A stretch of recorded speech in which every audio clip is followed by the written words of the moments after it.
great time tonight? Yeah. You be a little lively in there. I hear some great times tonight. Yeah. Woo! Welcome to the AUC Rock Group March Call. It's great to have this special event. Thank you guys for coming so much. Hope you're enjoying the drinks and the food, the conversations, and our beautiful art collection. My name is Don Mercy, and I'll be your host this evening. But I want to introduce a very, very special spoken word artist with a college jukebox. Cal Hobson, also known as College Jukebox, is a multifaceted creative from New York. Is New York in the building? Right here? Yeah. New York makes some noise. Okay. He's a 2021 graduate of Morehouse College. He's a house senior.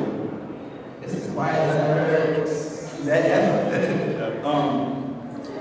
And his poetry is taken from places: Chicago, Louisiana, Harlem, where he's performed along like Common, and so much more. From celebrities like Vince Carter, Killer Mike, and he most recently collaborated with TED Talk and is currently part of the 2022 HBCU in LA. In addition to being a poet, Kyle also serves as manager for rising artist Kate Arnold and was previously director of community affairs for the General Consulate to Israel in Atlanta. So we get a big wisdom art call for Kyle.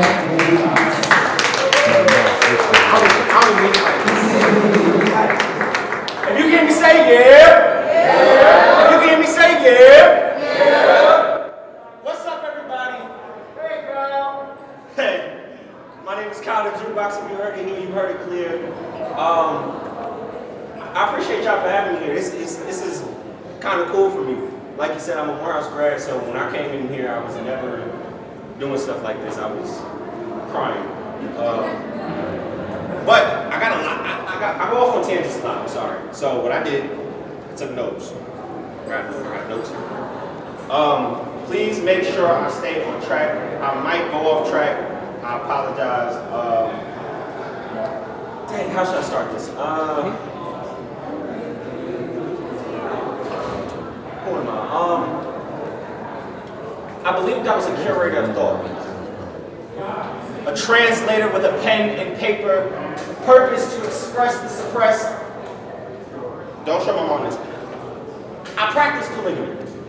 With personification and similes, I sometimes flirt with metaphors, moving magically, going boom through doors with my usage of hyperboles. I'm just an artist trying to add ability to alliteration. See, I could have sworn I was Thor if Mjolnir was a big pen, striking lightning down with every cage thought, or I was Doctor Strange. And I had the time stone because then my words would travel time zones. I mean, what if I was Tony Stark and my poems were my suits? Because you know, like they say, every situation requires different armor to use. See, dang, I'm sorry. I gotta get back on thought. You see, I told y'all I'd get off on tangents and y'all did not get me back. I'm a walking affirmation.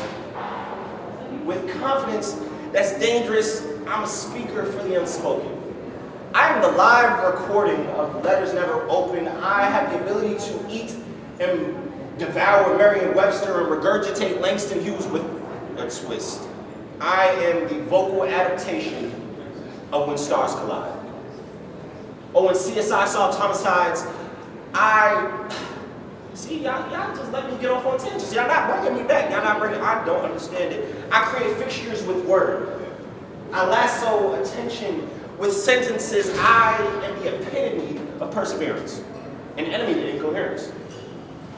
Showing Africa in my skin tone, but New York in my appearance. Shunned off by the world intellectually, but Morehouse gave me my clearance. See, y'all are still letting me go off on tangents. Y'all are terrible. Y'all look beautiful today, I just want to let y'all know. I'm written speech in surround sound. See, because my words, they surround sound and squeeze it of its essence, extracting its perfection and sending it out to a world with no need for global acceptance. See, who am I? I'm supposed to be a poet, but that's what they say. Thank you. So that was my first piece, simply called Who Am I? I got tired of introducing myself. I have a lot of things I do, so I just wrote a piece that put them together. One of the things that I've been starting to do, performing now, to expand myself, is trying to reach out in the realms of poetry I've never done before. Like, sometimes talking about things that you want to happen rather than them actually happening. Like, I used to tell myself a story. I used to say, one day the neighbors will know my name. And they'll know it from how high I cheer it to the rafters. Or after my mom yells at me because I didn't take out the trash that night, you know, they'll probably say my name loud enough. But if they don't remember my name, I know the pastor will know my name. Because on the nights that I cried, hoping for God to hear my pain, he was the one that leaded me to life. I mean, it's okay, it's all right, yeah. He says these magical words, but they don't know that the words that they say were etched into my skin and etched into my will so I could do his will. Or say the pastor doesn't remember my name. I know my coaches will. Because I was the first to come in and the last to crawl out, because I knew I wasn't as good as their best player, but I could outwork him if he asked. I knew I wasn't going to be their star player, but I could still perform in that acts. But even if my coaches didn't remember my name, I hope that the elders would. So they could tell my story down to their grandchildren, so their grandchildren can tell me about their grandchildren and how I could be passed on through lineage and timeline and continue on and on. But even if they don't remember my name, my siblings will. Because, you know, they're my number one fans. They fan out and push my pain. But stand with me on the side. They know that they can't take me away. See, and if they don't even remember my name, I know my parents might. Because how else could I be here? It took their struggle and their hurt, disguised with a little bit of sacrifice and a lot of bit of love, from here to above, for them to make me. But even if they don't remember my name, I promise you that the neighbors are going to know my name. Because the day they think they forgot, I will do something insane that will write my name on every billboard and every wall, to here, to Timbuktu, because they'll know that with me here, I'm going to always speak for you. So the neighbors going to always know my name, because if they know mine, they'll know you. Thank you. The reason I said I like to do something different, one of the things I hate doing as a performer, as a poet, and something I give a lot of credit to, is freestyle. That was special because this piece is only for this space. I just made that up, so y'all are welcome to get to go. The last piece I'm going to do, I only have done one other time and one other place. It was a special piece that I wrote. As was stated earlier, I used to work in international affairs. My degree from Morehouse is in political science with a minor in Spanish law. My international affairs introduction happened through Juneteenth. And I was at a Juneteenth event that I actually got asked to do some poetry for by a Morehouse brother of mine. And I didn't know what to write. Because during that time, there was so much going on in the world that I didn't really know if I had the right words to say. So, the day of, I was listening to a young man by the name of Charlie Parker.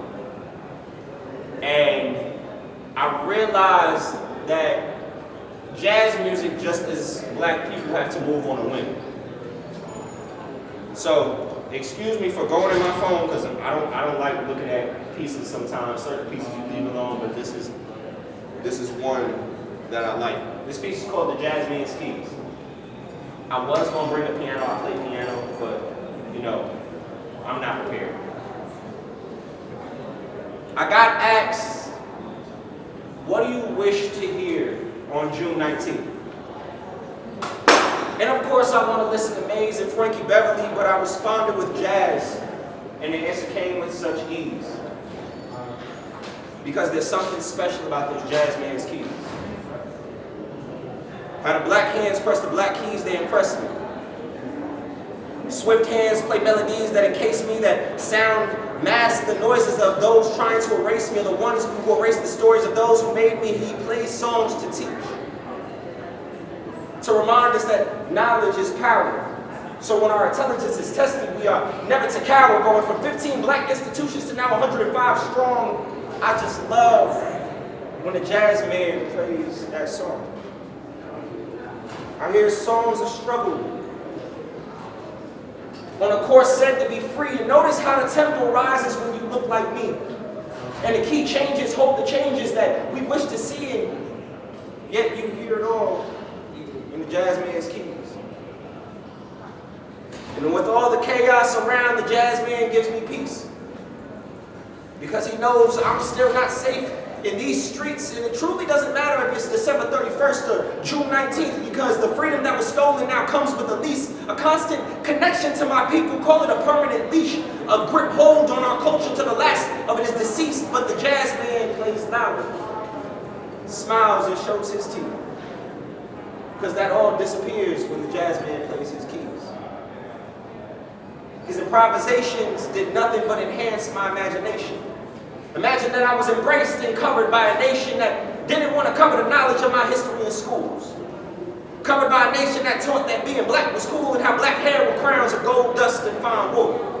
And how black creative minds are not weapons but tools, and how we don't want to be treated as better rather than fair. And with that, the sweet improvs of the jazz man removes those worries from my care. So when you ask me on June 19th, what I want to hear, I hope to hear the jazz man's keys.